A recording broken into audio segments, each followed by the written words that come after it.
बिहार विधानसभा चुनाव 2025 में तेजस्वी यादव ने वादों की झड़ी लगा दी है। तेजस्वी ने कहा, मकर संक्रांति पर महागठबंधन सरकार की ओर से 14 जनवरी 2026 को महिलाओं के खाते में 30,000 की राशि एकमुश्त दी जाएगी। पुरानी पेंशन योजना लागू की जाएगी। किसानों को धान और गेहूं की खरीद पर एमएसपी के साथ अतिरिक्त बोनस की राशि के साथ साथ सिंचाई के लिए मुफ्त बिजली और जीविका दीदियों को ऋण की राशि पर ब्याज को माफ कर 5 लाख रुपए का बीमा कराया जाएगा। सरकार करेगी और 14 जनवरी मकर संक्रांति के दिन मां बहन मान योजना के तहत पूरे एक साल का 30,000 रुपया माताओं बहनों के खाते में हम लोग डालने का काम करेंगे, ताकि इस महंगाई के जमाने में उनको जो है सहयोग। 5 साल का 1.5 लाख रुपया होता है और महीना का 2.5, यानी 12 महीने का एक साल जो है 14 जनवरी मकर संक्रांति के दिन 30,000 रुपए उनके खाते में डायरेक्ट हम लोग डालने का काम करें। और जितनी जीविका दीदियां हैं और उनके साथ जो अन्य समूह है, जो दीदियां हैं, जितना शोषण इस सरकार में हुआ है, जितना काम इस सरकार में लोगों से कराया गया है, लेकिन इसके अवध में उनको कुछ जो है नहीं मिलता है।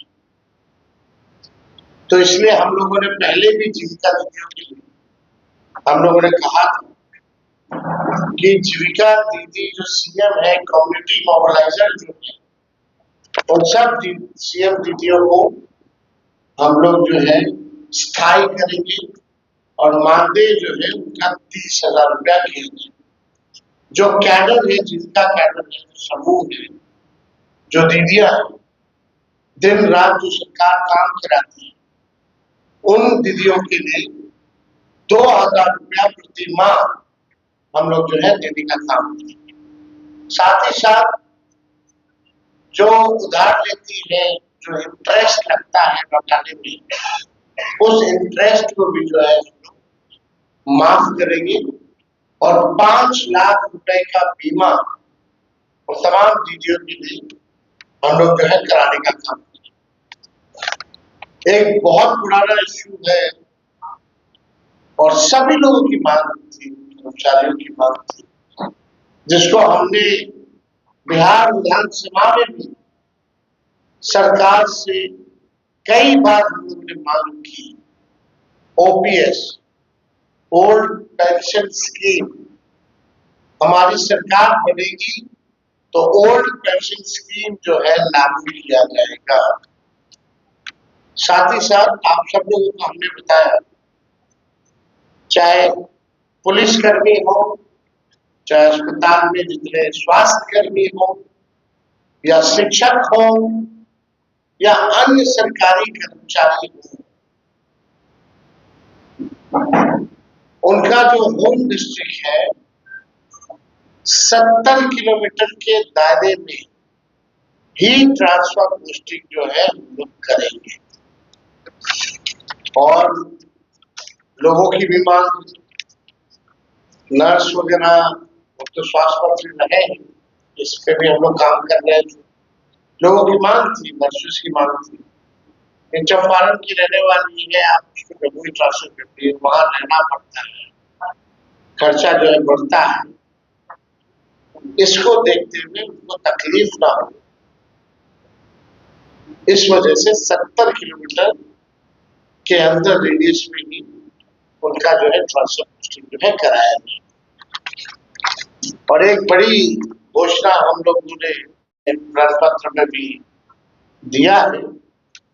इसमें कुछ अन्य बातें जो है जो हम बताना चाहेंगे किसानों को लेकर के।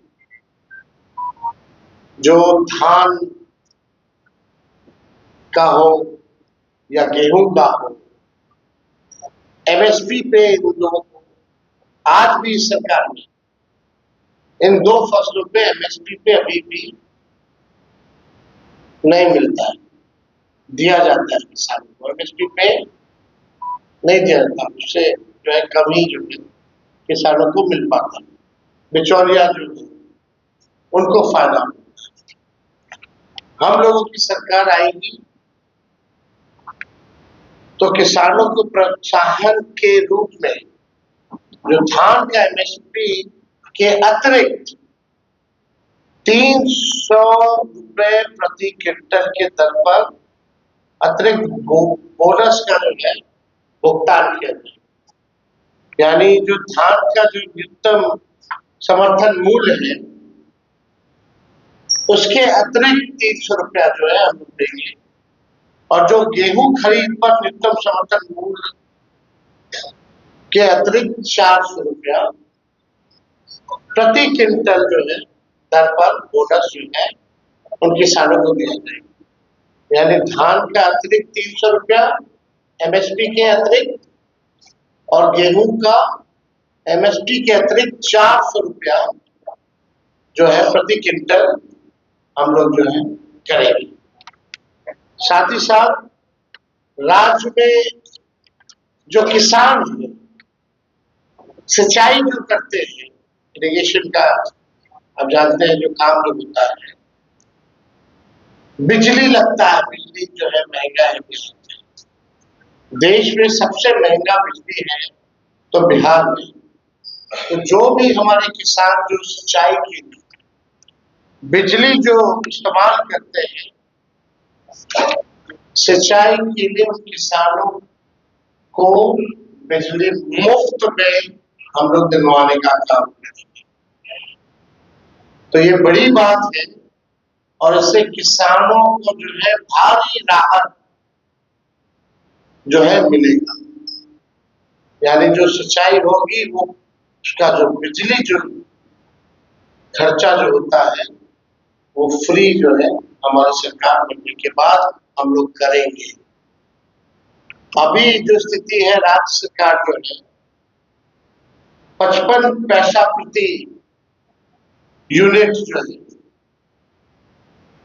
लेती है, लेकिन इसको 0 कर दिया गया। राज्य के सभी जितने पैक्स, सभी पैक्सों एवं व्यापार मंडल के अध्यक्षों को जनप्रतिनिधि का दर्जा हमारी सरकार आएगी तो देगी।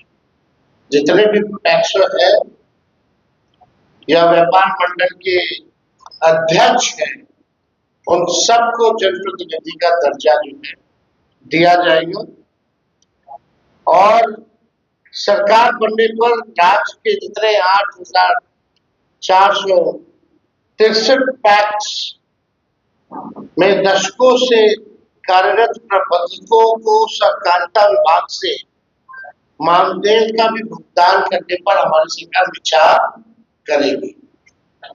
तो ये सारे मुद्दों को लेकर के हम आप लोगों के बीच आए थे।